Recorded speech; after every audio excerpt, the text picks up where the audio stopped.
The Hells Angels biker saw the little girl dragged beneath a dock, and his violent rescue shattered the night harbor. Hello everyone. Before we begin today's story, I have a small favor to ask. Please hit subscribe and turn on the notification bell so you never miss our channel's new videos. It's quick, free, and the best way to support us in bringing you more dramatic stories. Your support means the world to us. Where are you watching from? Drop your city or country in the comments below. Thank you very much. Now, let's dive into today's story. The night was cold, and the harbor eerily quiet, save for the distant hum of the city. The only light came from the flickering streetlights along the docks.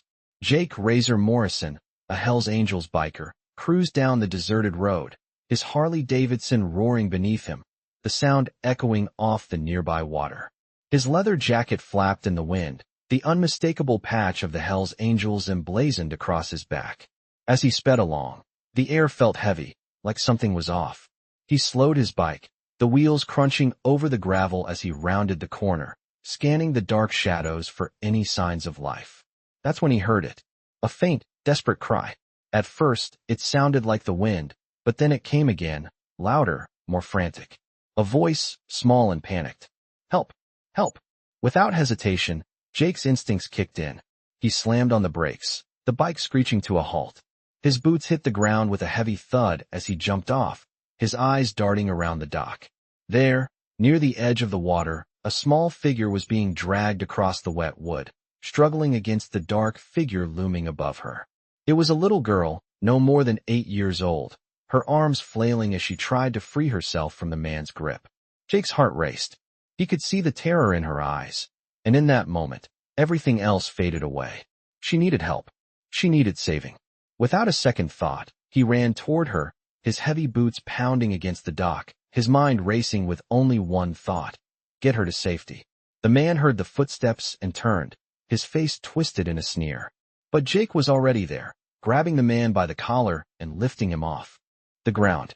The man struggled, but Jake's strength was unmatched. With one swift motion, Jake threw the man aside, sending him crashing into the water below. The man floundered in the dark, shouting curses, but Jake paid him no mind.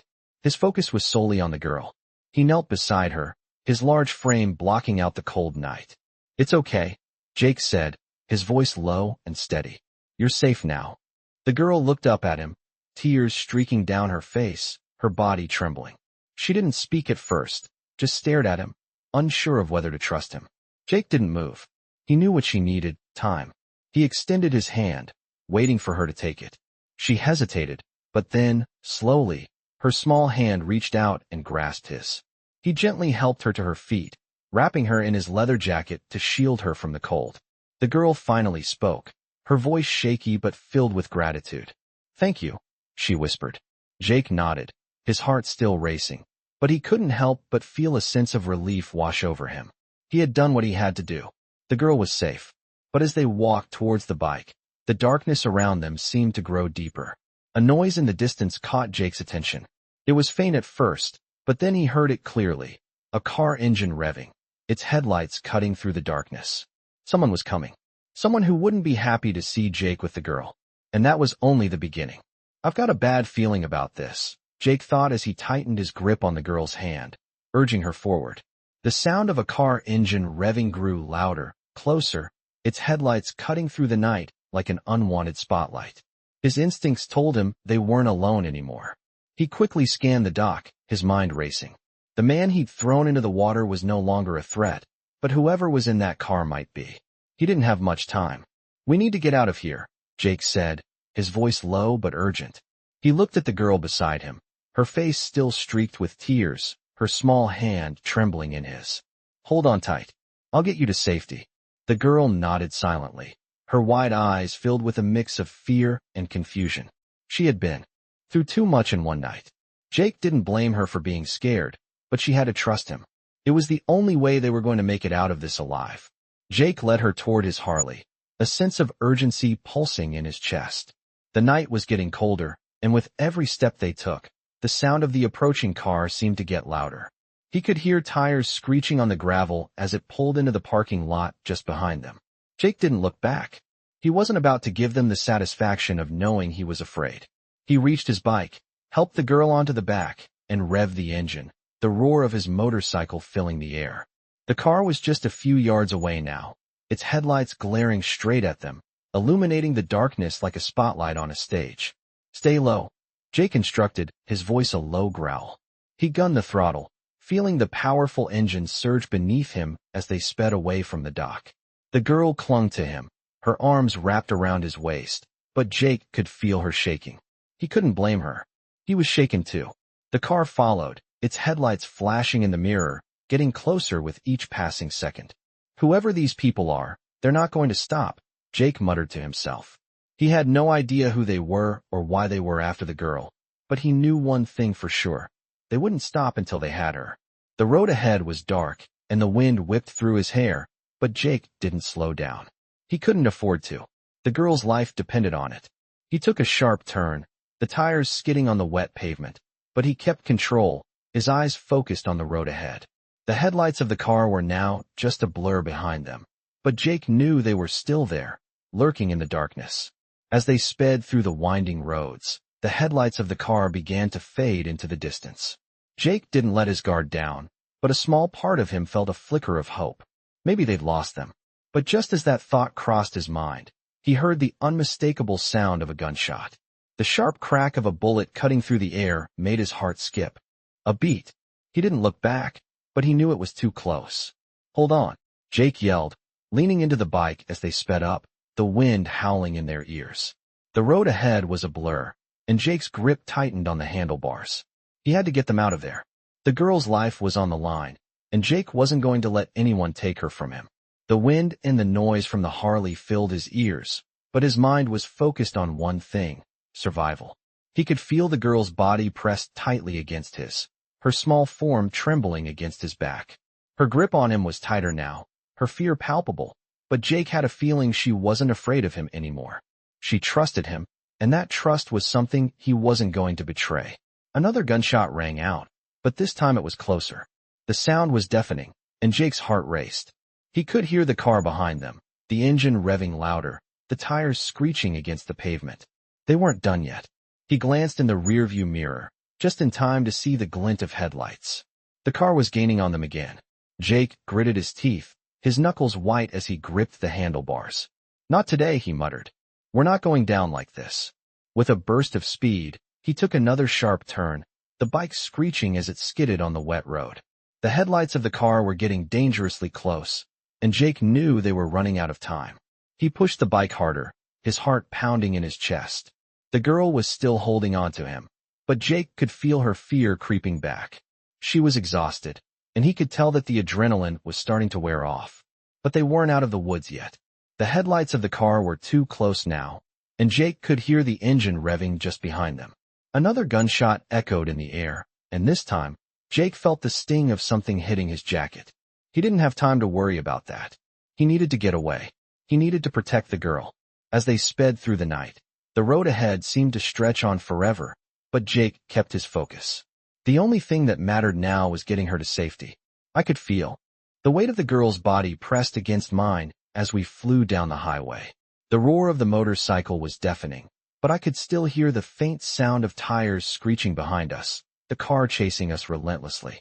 I glanced back for a split second, just enough to see the headlights of the car gaining ground again.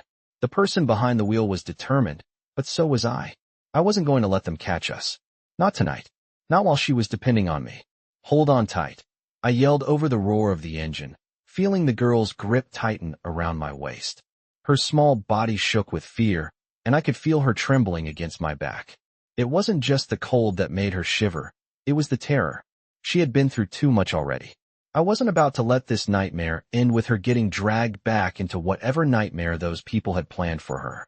I could feel the wind in my face, the adrenaline coursing through my veins, but the car was still behind us. I couldn't let my guard down.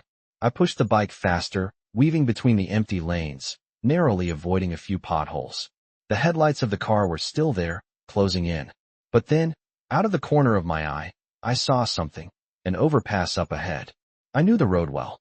It was a sharp turn, and the overpass was just the spot I needed to shake them off. Without hesitation, I made my move, taking the turn hard, feeling the bike tilt under me. The girl gasped behind me, her arms tightening even more around my waist. "It's okay," I shouted, my voice steady despite the pounding in my chest. "We're almost there." I pushed the throttle to the limit as we raced under the overpass, the headlights of the car still visible in the rearview mirror. But as we came out the other side, the car's headlights disappeared. I didn't know if they'd lost us or if they'd backed off, but I didn't stop to find out. I kept going. We needed to get to safety. The night air was thick with tension, and the road stretched ahead of us, but I could feel my nerves start to settle. For a brief moment, I thought maybe we were in the clear, but that thought was short-lived. I could hear the distinct sound of a siren in the distance, cutting through the night air. I glanced in my mirror, and sure enough, flashing lights appeared from behind. But it wasn't just any car, it was an unmarked black SUV, and it was coming fast. The siren grew louder, echoing off the empty streets. Whoever was behind that wasn't playing games. They were serious, and now we had two things to worry about. I didn't know if the siren was for us, but I couldn't take the chance. My heart pounded harder in my chest. I had to think fast. I needed a plan. The girl's breath was hot against my back, her hands now gripping me even tighter. I could feel her fear, her uncertainty, but I couldn't afford to let it show. I had to be the strong one. We had to make it through this. I pushed the bike to the left, heading down a side street that would take us into the old industrial part of town. It was dark there, quiet, and the perfect place to hide. I could hear the siren growing fainter, but the headlights of the black SUV were still visible in the distance. I knew it wouldn't be long before they realized where we were heading. The roads were narrow, and the buildings on either side were old and abandoned. I took another sharp turn, praying the SUV wouldn't be able to follow. The girl was still clinging to me, her body pressed tight against mine, and I could feel the tension in her muscles. She was terrified, and who could blame her? But she was also brave.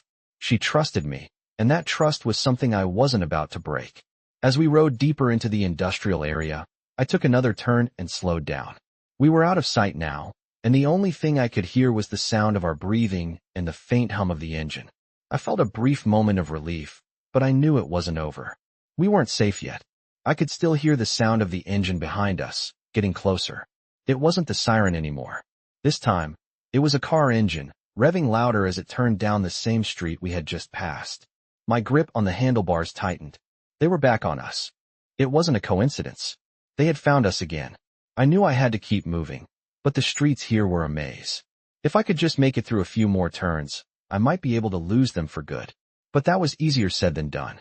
I glanced over at the girl, her eyes wide with fear, but there was something else there too, determination. She wasn't going to give up. Neither was I. I twisted the throttle again, pushing the bike forward, weaving through the narrow streets, my mind working overtime. The headlights were still there, closing in, but we couldn't stop. Not yet.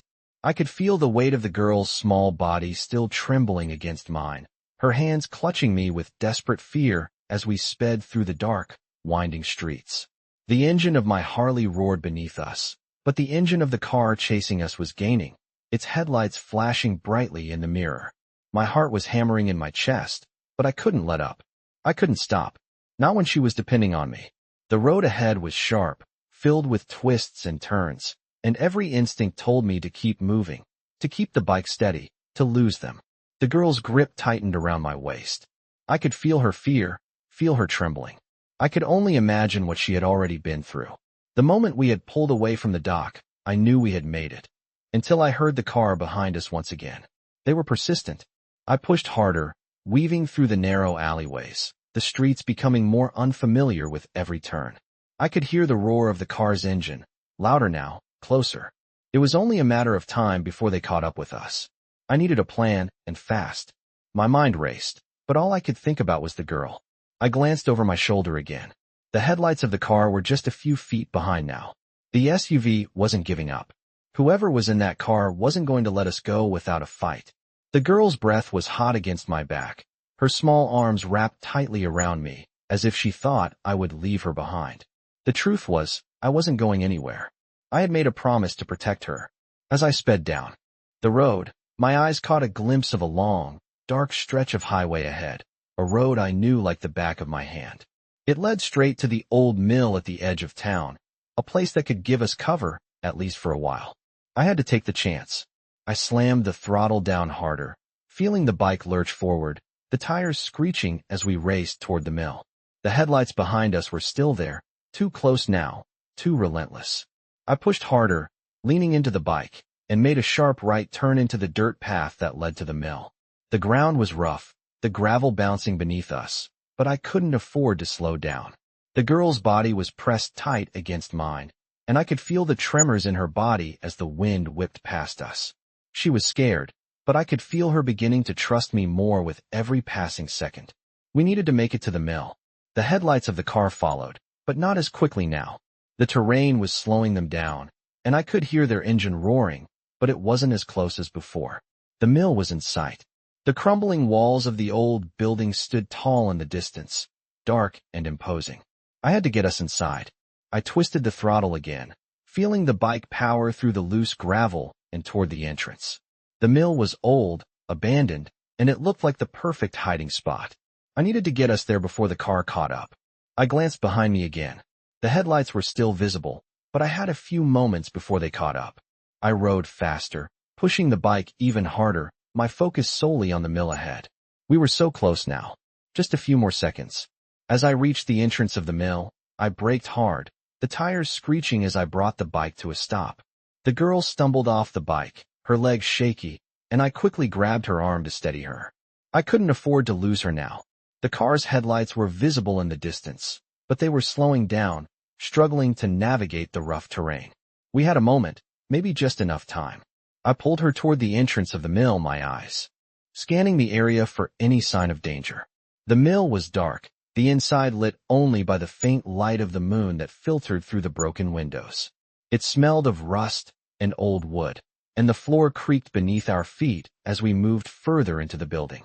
I looked back toward the entrance. The car wasn't here yet, but I knew it wouldn't take long for them to find us.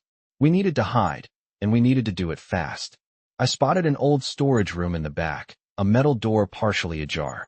I grabbed the girl's hand and moved toward it, my heart racing as I listened for any sign of the car's approach. The door creaked as I pushed it open, revealing a small, dimly lit room. I quickly ushered the girl inside and closed the door behind us, my breath shallow as I tried to calm myself. We were safe, for now. I pressed my back against the door, trying to control my breathing. The girl was still shaking, her eyes wide with fear. I crouched down to her level, my hand resting on her shoulder. "You're okay," I said, my voice softer now. "We're safe here." But I knew the safety was temporary. The car was still out there, and whoever was in it wouldn't stop until they got what they wanted. I had to figure out what they wanted and how to get us out of this alive. I glanced over at the girl, her face still pale, her eyes filled with fear. "We're not done yet," I whispered, more to myself than to her. I wasn't going to let anyone take her. Not on my watch. I stood there, my back pressed against the old storage room door, my eyes scanning the dark, abandoned mill. The girl was sitting on the floor, her arms wrapped around her knees, her body still shaking with fear. I could hear her shallow breaths, see the way her wide eyes darted nervously to every sound, every shadow. The silence around us was suffocating, and I could feel the tension in the air. The faint sound of the car's engine was still ringing in my ears, even though it had stopped. They were close. Too close. I knew we didn't have much time. The car would be here soon, and when they arrived, there would be no way out. My mind raced with thoughts of how to protect her. I couldn't let them get to her. I couldn't let her down. I took a deep breath, trying to calm my nerves. The girl looked up at me, her eyes filled with desperation. "Are we safe here?" she whispered. I knelt down beside her, my voice as steady as I could manage. "For now, yes. But we need to keep quiet and stay hidden."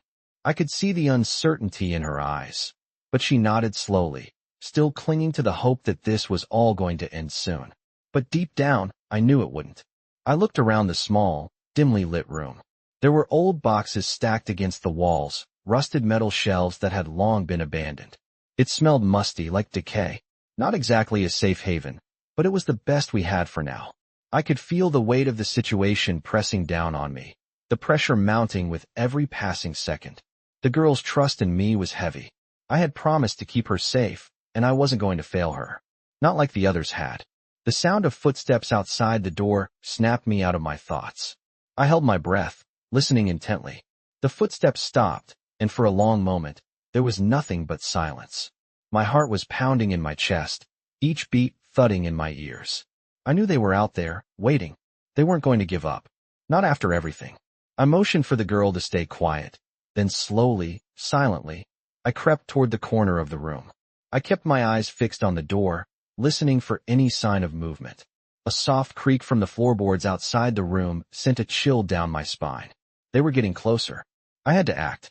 I moved to the window, peering through the cracked glass. The street outside was empty, the moonlight casting long shadows across the pavement. I couldn't see the car, but I knew it was out there, lurking, waiting for us to make a move. My mind raced again, trying to figure out what to do next. I had to buy us some time, find a way to get the girl out of here. But how? The only escape was through the back exit, but that would let us straight into the hands of whoever was out there. I had no choice. I turned back to the girl, who was still huddled in the corner, her eyes wide with fear. "Listen to me," I said, my voice low. "We're going to leave. We'll make a run for it, and I'll get you to safety. But you have to trust me, okay? No matter what happens, you have to trust me." She looked at me for a long moment, her face etched with doubt, but then she nodded. "I trust you," she whispered. The words sent a rush of relief through me, but I knew this wasn't over. I grabbed her hand and helped her to her feet. My heart was still pounding, but I couldn't let that stop me. "Stay close to me," I said, "and don't make a sound." Slowly, we crept toward the back exit. I reached for the door handle, trying to be as quiet as possible. The girl was right behind me, her grip tight on my hand. Just as I was about to turn the handle, I heard a voice. It was low, barely a whisper, but it sent a shiver down my spine. "I know you're in there." My blood ran cold. The voice was unmistakable. It was one of them. I had no idea how they found us, but they had, and they weren't going to let us go. The seconds felt like hours as I stood frozen in place, my hand still on the door handle. The girl was looking up at me, her face pale, her eyes wide with terror. "What do we do now?" she whispered. My mind raced. I could feel the panic rising, but I couldn't show it. Not now. I had to be strong for her. I glanced around the room, searching for anything that could help us. My eyes fell on an old pipe running along the ceiling. I didn't know what it was for, but it might be our only chance. "Follow me," I whispered. I pulled the girl toward the back corner of the room, where the pipe was located. The sound of footsteps grew louder outside the door, but I kept my focus on the pipe. I didn't know what I was going to do, but I had to act fast. The girl was still clutching my hand, her body trembling with fear. "We're going to make it out of here," I said, my voice steady. "Just stay with me. Trust me." We reached the pipe, and I quickly helped the girl up, lifting her to the ceiling. I followed closely behind, pulling myself up the pipe as quickly as I could. We were barely out of sight when the door creaked open. The man stepped into the room, his eyes scanning the dark, looking for us. But by the time he looked up, we were gone. We had escaped, for now. I could feel the cold metal of the pipe beneath my hands as we climbed, my heart racing. The night was still heavy with tension, and I could hear the distant sounds of footsteps below. We were moments away from being caught, but we had to keep moving. The girl's hand was still in mine, her small fingers gripping tightly, as if she was afraid I would let go. I could feel her trembling, but she was doing her best to stay quiet, to stay close. I had to focus. We were almost there. The pipe led up to a small vent in the ceiling, barely large enough for us to fit through, but it was our only escape. I reached the top first, pulling myself into the vent with as much speed as I could muster, then helping the girl up after me. Her small body was light, but I could feel the weight of the situation pressing on both of us. We couldn't stop now. The sound of footsteps grew fainter, but I knew it wasn't over. We were in the clear for now, but we were far from safe. I crawled through the narrow vent, the girl following closely behind. The air was stale, and the walls of the vent scraped against my skin, but I didn't care. We had to get out of here. I could hear the girl's breathing behind me, fast and shallow, her fear palpable. "We're almost there," I whispered, even though I wasn't entirely sure myself. I had no plan, no real idea of where we were going, but we couldn't go back. Not now. The vent finally opened up into a small attic space, filled with old crates and forgotten furniture. I crawled out first, helping the girl down into the dusty attic. The sound of the car's engine had faded, but I knew it was only a matter of time before they figured out where we went. We had no time to rest, no time to think. I scanned the attic, looking for another way out. The windows were boarded up, and the only exit seemed to be through the rickety staircase that led down into the building. We couldn't stay here for long. The girl looked at me, her eyes wide with fear. She was still holding onto my arm, her grip tighter now, like she was afraid I'd vanish. "What are we going to do?" she asked, her voice barely above a whisper. I didn't have an answer for her. I wasn't sure what we were going to do next. I wasn't sure if I could protect her from whatever was coming. But I couldn't let her down. I couldn't fail her.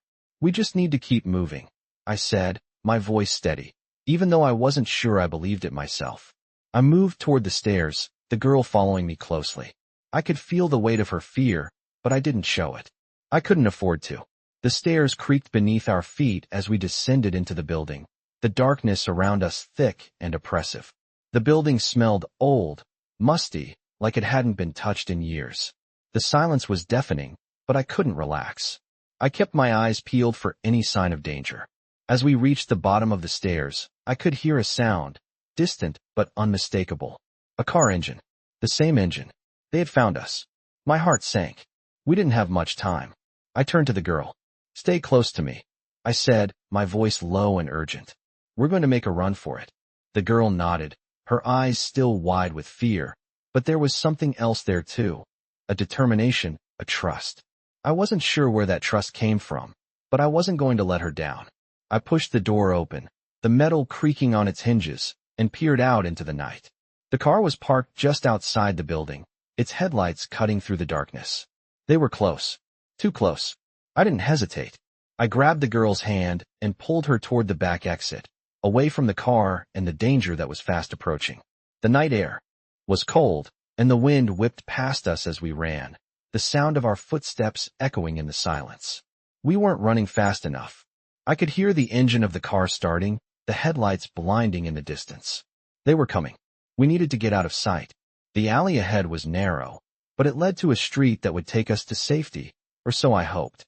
I urged the girl to keep up, my hand still holding hers tightly, as we pushed forward.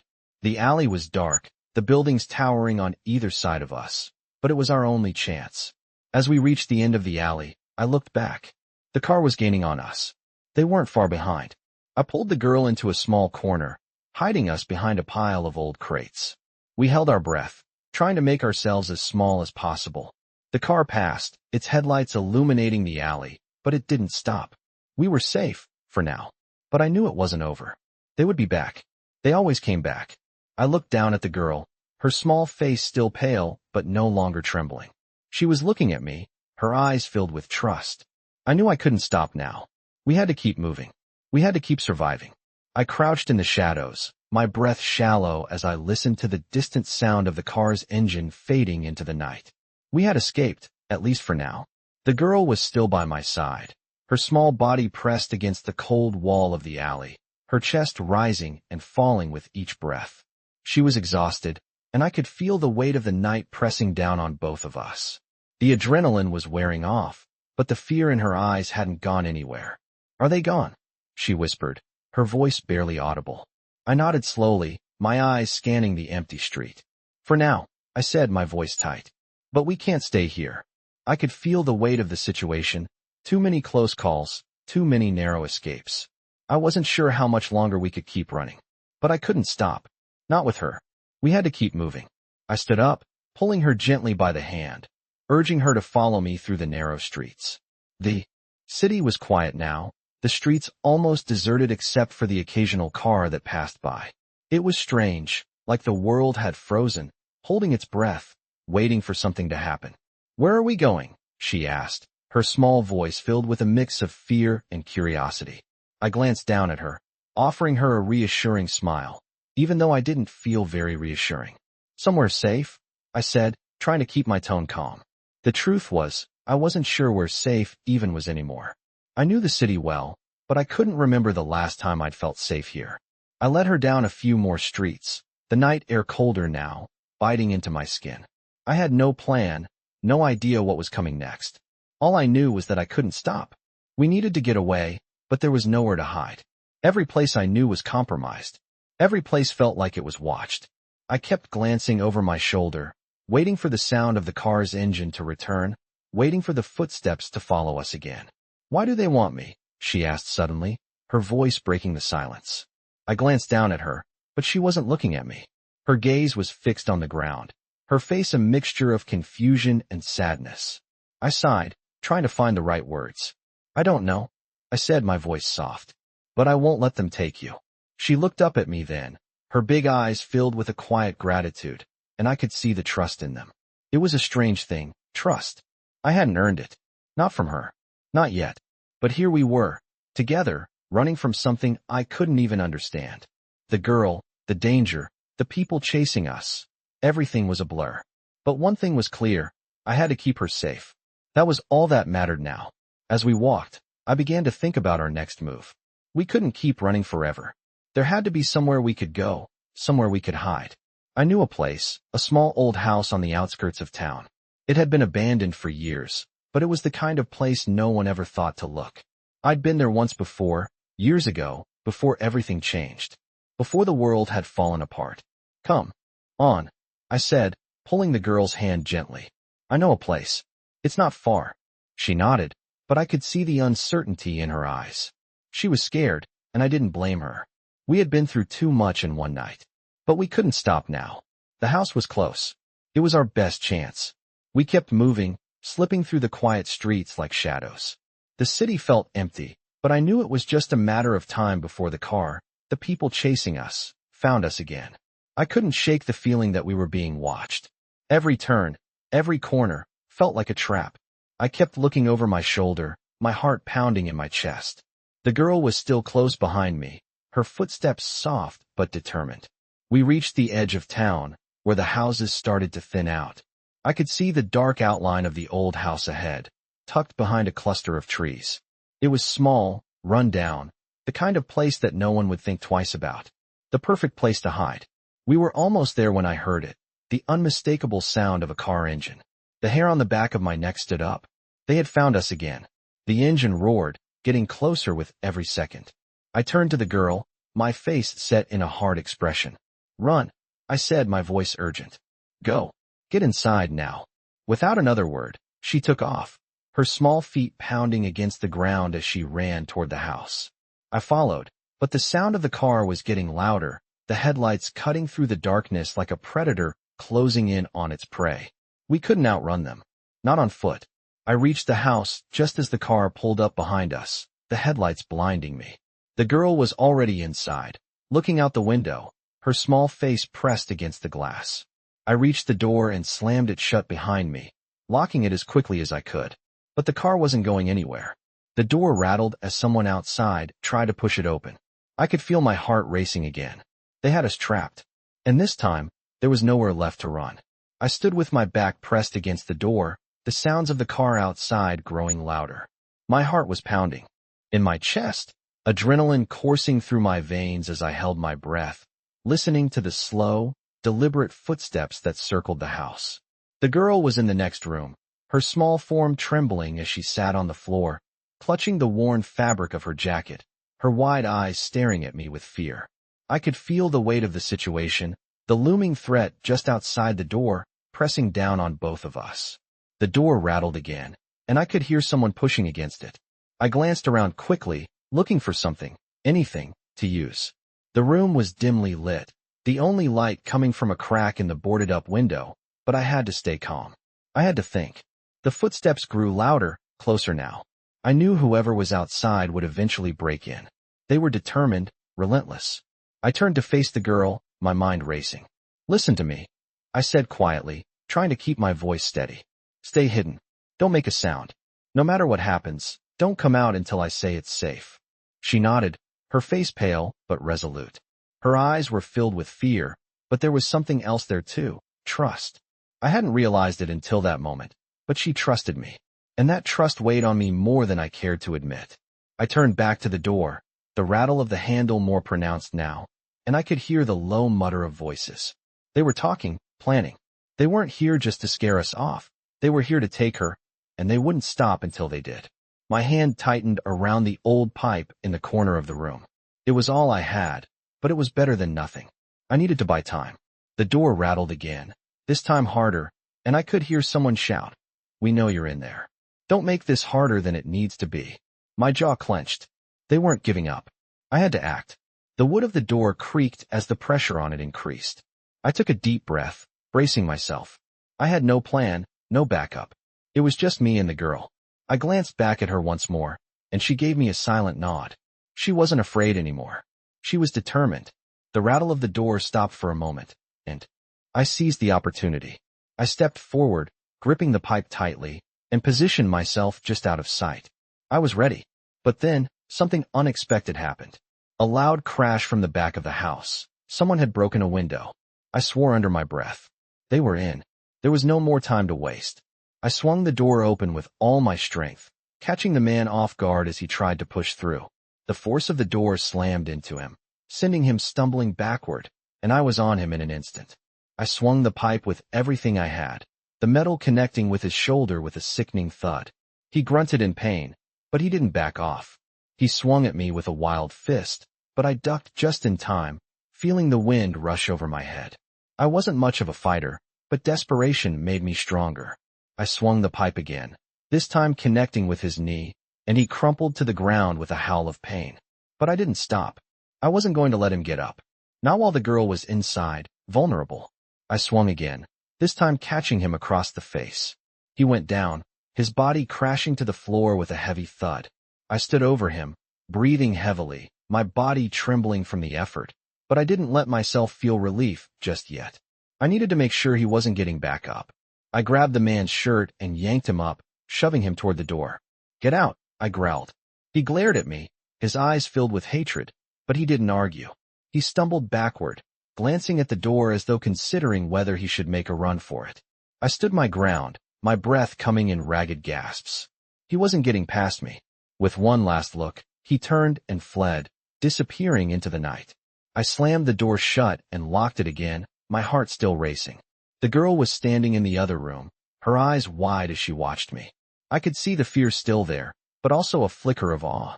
She wasn't just scared anymore. She was seeing the person I was, someone who wasn't going to let anything happen to her. I wiped the sweat from my brow and walked over to her. "It's okay. Now," I said, my voice soft. "They're gone." But even as I said the words, I knew it wasn't over. They would be back. I couldn't stay here forever. We needed to leave. I knelt down in front of the girl, looking her in the eye. "We have to go. We can't stay here. It's not safe." She nodded, her small hand reaching out to grab mine. "Where are we going?" she asked, her voice barely a whisper. I looked down at her, my heart aching. "Anywhere. We're getting out of here." I could feel the weight of the night pressing down on us as we moved swiftly through the streets, our footsteps muffled by the dark, empty alleyways. The girl's hand was still tightly wrapped around mine, her grip stronger now, more trusting. I could see the weariness in her eyes, the fear still lingering beneath her brave exterior. But there was something else too, a quiet determination, a willingness to fight back, to survive. She had already been through so much, yet she was still here, still standing, still fighting. We didn't speak as we walked. The only sound the rhythm of our footsteps and the occasional distant rumble of a car engine. The adrenaline from the earlier fight had started to wear off, and now, exhaustion was setting in. But we couldn't stop. We couldn't let ourselves slow down, not now, not when there was still a chance to escape. I kept my eyes on the road ahead, trying to stay focused, but my mind kept drifting back to the moments we'd just survived. The man, he was gone, but I knew there were others out there. They wouldn't stop until they had her, and they knew where we were. I couldn't shake the feeling that we were being watched. Every corner we turned, every shadow we passed, felt like a potential threat. But I had to stay calm. I had to be the one to keep us safe. The girl was depending on me. "Where are we going?" she asked, breaking the silence. I glanced down at her, offering a smile that I hoped would reassure her, though I wasn't sure it would. "Somewhere safe," I replied, my voice steady, though the truth was I wasn't entirely sure where we were going. I didn't have a plan. I didn't have a safe place to take her. I just knew we had to keep moving. We couldn't stay here. We couldn't stay in one place too long. I had a small, secluded house in the woods, but it was miles away, and I wasn't sure if we would make it there without being caught. The girl's small steps echoed beside mine as we continued down the street, the cold wind biting at our faces. I could feel the chill, But it wasn't the cold that made my blood run cold. It was the thought of what might happen if they found us again. The sirens in the distance were a constant reminder that we weren't alone, that the danger was still real. I glanced back once, then twice, just to be sure. There was nothing, but I knew better than to relax. I couldn't afford to. We turned a corner, and for the first time in what felt like hours, I allowed myself to take a deep breath. I wasn't sure where we were anymore. The streets were unfamiliar, and I was losing track of where we had been and where we were going. But that didn't matter. I had to keep her safe. I had to keep my focus. "We'll make it," I muttered to myself, though I wasn't sure who I was trying to reassure more, her or me. We reached a small bridge that crossed over a narrow stream, and I stopped for a moment, listening for any sounds behind us. There was nothing, just the sound of the water flowing gently beneath us. I stood still for a moment, trying to get my bearings. We couldn't stay here long. It wasn't safe. I turned to the girl. "Stay close," I told her, my voice low. "We're almost there." She nodded, her eyes wide but determined, and we continued walking. The night felt quieter now, the streets empty, the air still. But I knew the calm wouldn't last. The danger was still out there, lurking just beyond the next turn, just waiting for the right moment to strike. I couldn't let my guard down. Not for a second. The road ahead was winding and narrow, but I kept my pace steady. I needed to get to the old house, to the one place I knew would be safe for now. It was far, but we had to get there. We couldn't risk staying out in the open. I glanced at the girl, her small form walking beside me, and something inside me tightened. I couldn't lose her. Not after everything we had been through. She was my responsibility now. "Are we there yet?" she asked softly, breaking the silence again. I looked down at her and smiled, though it didn't reach my eyes. "Not yet," I replied. "But soon." We kept walking, the weight of our steps growing heavier with each passing minute. I could feel the tension building again, the fear creeping back in. It wasn't just the physical exhaustion. It was the emotional weight of everything that had happened. The girl was looking up at me, her eyes searching mine as if she could sense the storm brewing inside me. I had to keep it together. For her. I had to. "We're going to be okay," I said, more to myself than to her. But it was a lie. I wasn't sure if we were going to be okay. I wasn't sure of anything anymore. But I had to keep moving. I had to protect her. That was all that mattered. I could feel the tension in the air, the kind of silence that presses down on your chest, making every breath feel like it takes twice as long. The girl was still beside me, her small hand wrapped tightly around mine.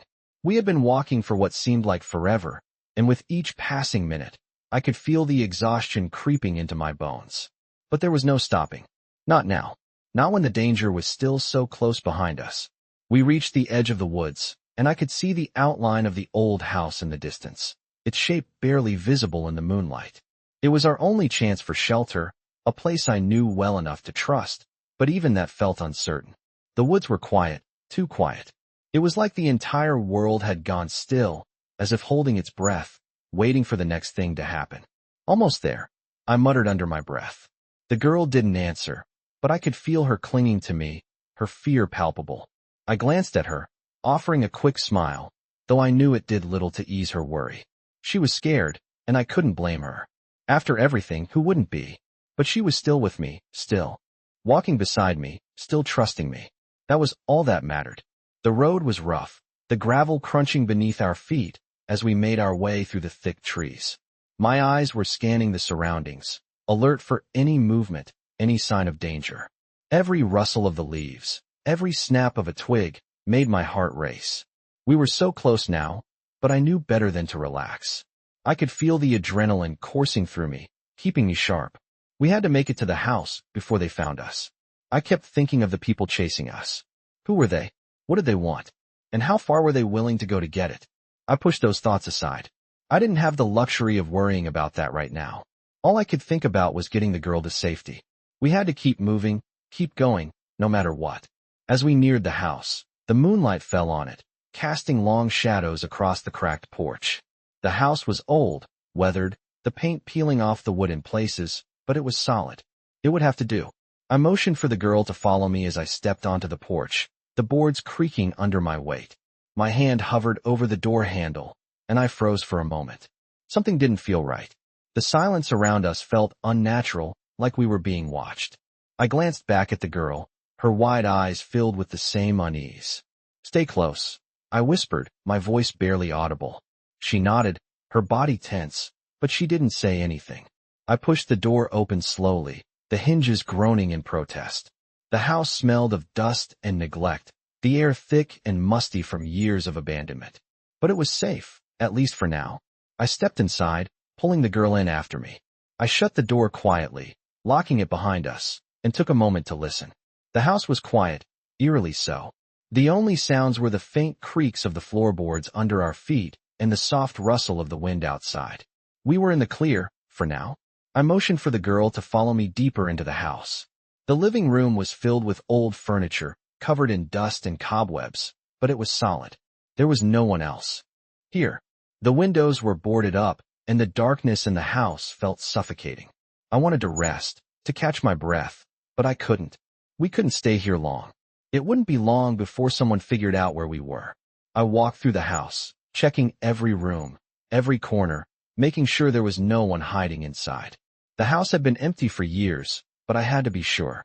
Finally, I came to a small room in the back of the house, tucked away in the far corner.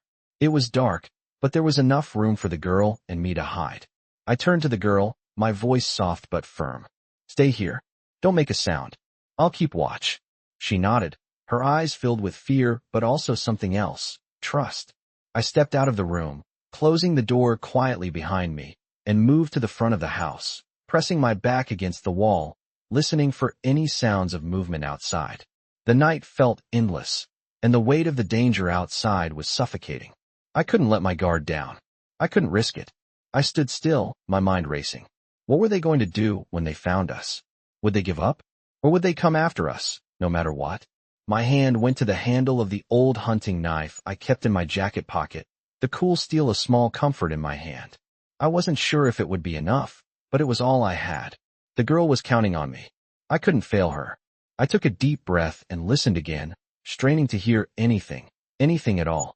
The silence was broken only by the sound of my own heartbeat, loud in my ears. Suddenly, I heard something. A soft crunch of gravel. A car. It was too far to see, but I could hear it coming, and I knew it was heading straight for the house. My blood ran cold. They were here. I could hear the sound of the gravel crunching under the tires. The car was getting closer. My heart raced, and I stood motionless, listening as the engine grew louder. My mind was spinning. They were here. They had found us. I turned to the door of the small room where the girl was hiding. Her eyes met mine, wide with fear, her small frame trembling. She had heard it too. "Stay quiet," I whispered, my voice low and steady, despite the panic rising inside me. I didn't want her to see how worried I was, how close we were to being caught. I needed to stay calm. I had to keep her safe. The car stopped outside the house. I held my breath, pressing my back against the wall, every muscle tensed. I couldn't see them, but I knew they were out there, searching, listening for any sound, any movement. The night had gone silent once more, but it was a silence that was thick with danger. I could feel the pressure building, the weight of the situation crushing down on me. I had to think fast. I moved quietly toward the window, peering through a small crack in the wooden boards. The headlights from the car cut through the darkness, their glow casting long shadows across the yard. I couldn't see much else, just the faint outline of the car parked outside. I felt a surge of frustration. How had they tracked us here? We had been so careful, moving in the shadows, trying to cover our tracks. Yet here they were, right on our heels. The engine of the car roared to life again, and I saw the silhouette of someone step out of the vehicle. My heart skipped a beat. They weren't here to talk. They were here to find us, to take her. I backed away from the window, my eyes darting around the room.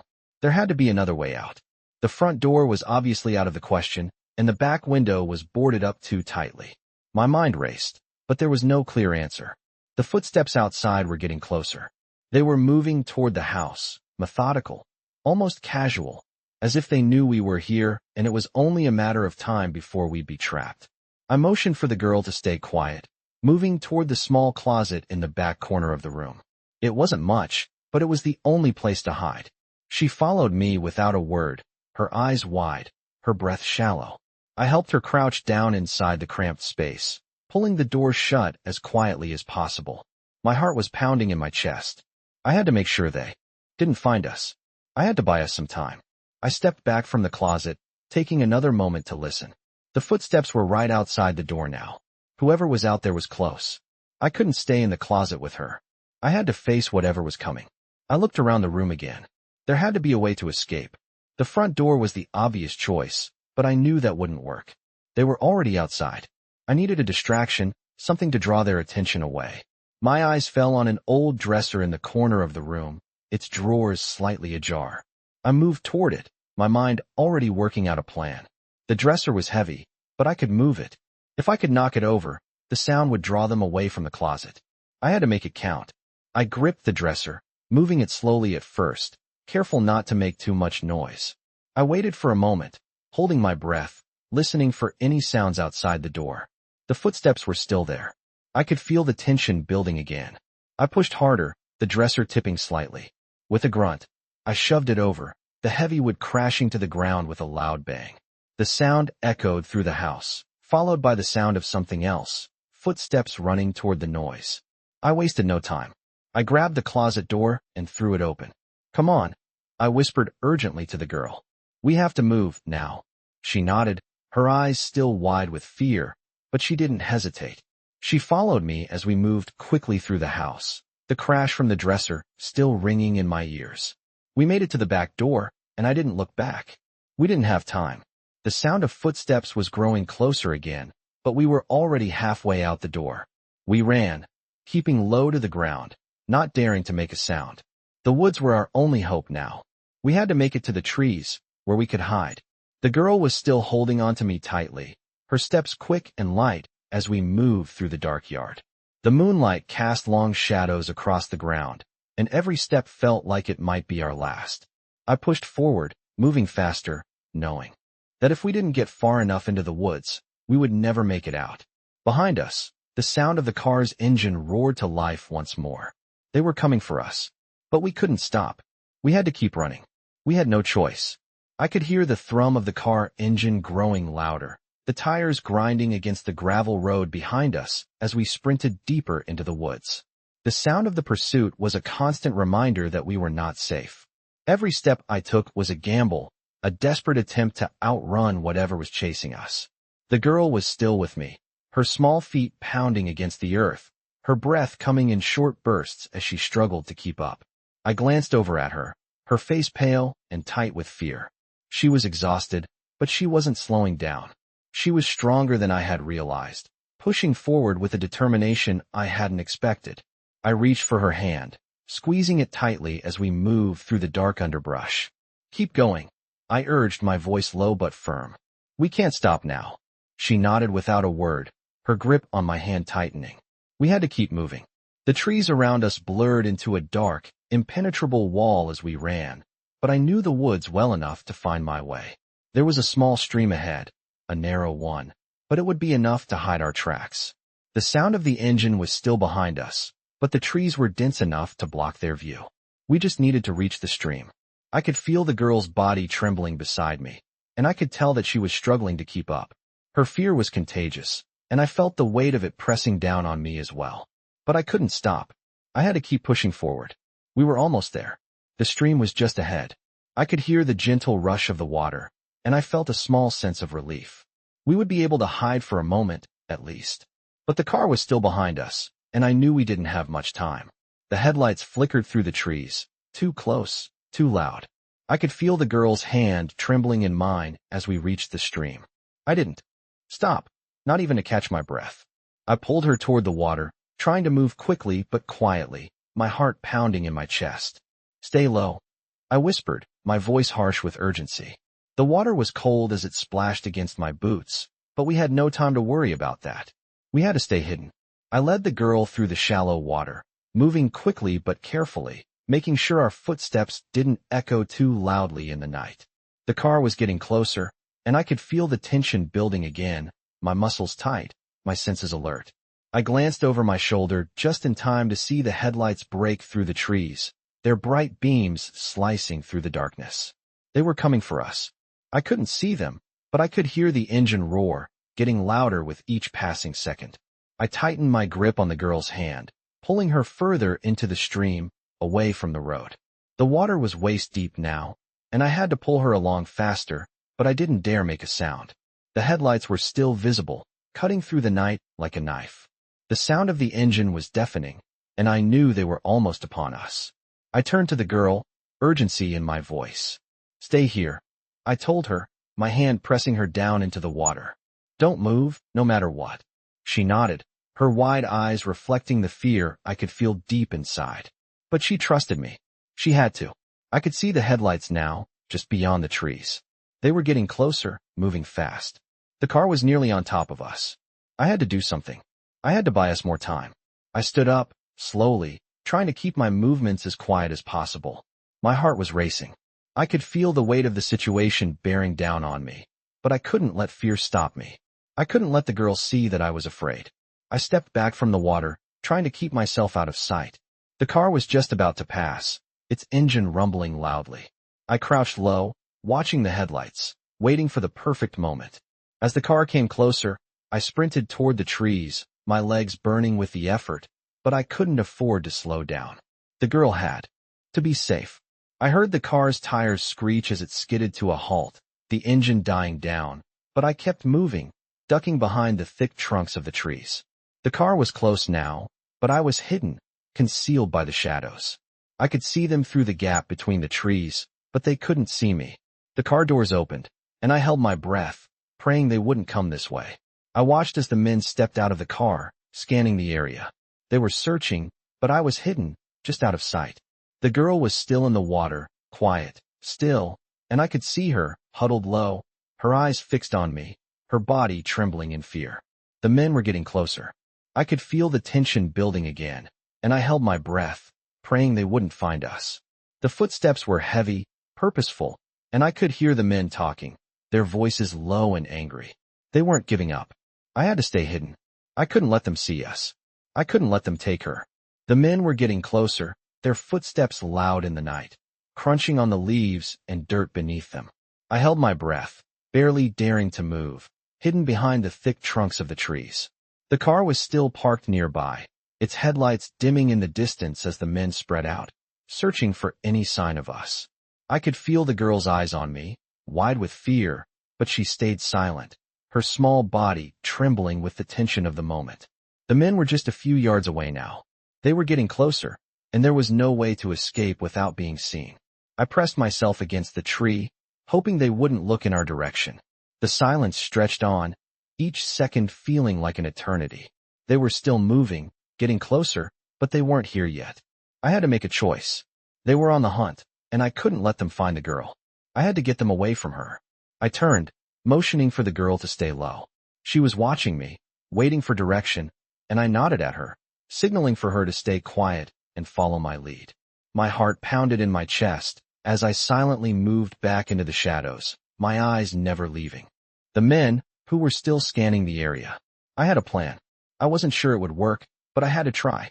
I crouched low, my fingers brushing against the rough bark of the tree. The men were focused on the area ahead of us, but I knew that if I could create a distraction, it might give us the opening we needed. I reached down, grabbing a small rock from the ground, and without making a sound, I hurled it as far as I could in the opposite direction. It hit the ground with a sharp thud, followed by the sound of it bouncing off the trees. The men froze. Their heads snapped in the direction of the noise, and they began moving toward it, their footsteps quickening. I waited a beat, holding my breath, then turned to the girl, grabbing her hand again and pulling her swiftly through the trees. We moved silently, like shadows, staying close to the ground, keeping just ahead of the men. I could hear them shouting, their voices rising, as they rushed to investigate the sound. It was our chance. We had to make it count. We reached the edge of the woods, where a small dirt road stretched out before us, leading to an old cabin I knew well. It was a few miles away, far enough to get us out of sight for a while, but we had to make it there first. The sound of the men was starting to fade, but I knew they weren't giving up. They would keep searching, keep looking for us. But we had a head start now. The cabin was just up ahead, hidden among the trees, a safe place where I knew we could lay low for a while. "We're almost there," I whispered, though I wasn't sure if I believed it myself. The girl nodded, still gripping my hand tightly, as we moved quickly down the road. The cabin came into view, its silhouette dark against the night sky, but I couldn't let my guard down. We were so close, but I knew the danger was still out there. The girl was running alongside me, her small feet moving swiftly as she kept up with me, despite her fear. We reached the door, and I pushed it open quickly, pulling her inside.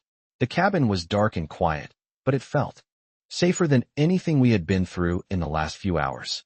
I locked the door behind us, then turned to the girl. Her eyes were wide, her chest rising and falling with rapid breaths, but she didn't say anything. She didn't have to. I could see the fear in her face, but also something else, a glimmer of hope. We were safe. For now. I moved to the small window in the cabin, peering through the cracks in the wooden boards. I could see the faint glow of headlights in the distance, but they weren't getting closer. The men were still out there, but they hadn't found us yet. I let out a long breath, relief flooding through me for the first time in what felt like hours. We had made it. The girl was still standing by the door, watching me, waiting. I turned to her, my hand resting on her shoulder. "We'll be okay," I said, my voice soft but steady. "I'm not going to let anything happen to you." She looked up at me, her eyes filled with gratitude and trust.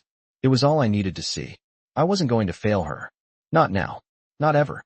The sound of the car engines had faded into the night, and for the first time in what felt like forever, I allowed myself to relax. We were safe. For now. But I knew we couldn't stay here forever. The danger wasn't over. It was just a matter of time before they figured out where we were. But for tonight, we had made it. We had survived.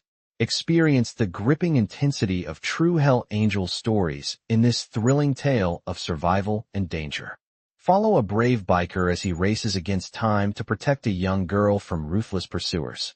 With every twist and turn, they navigate a treacherous world filled with suspense, loyalty, and unrelenting threats.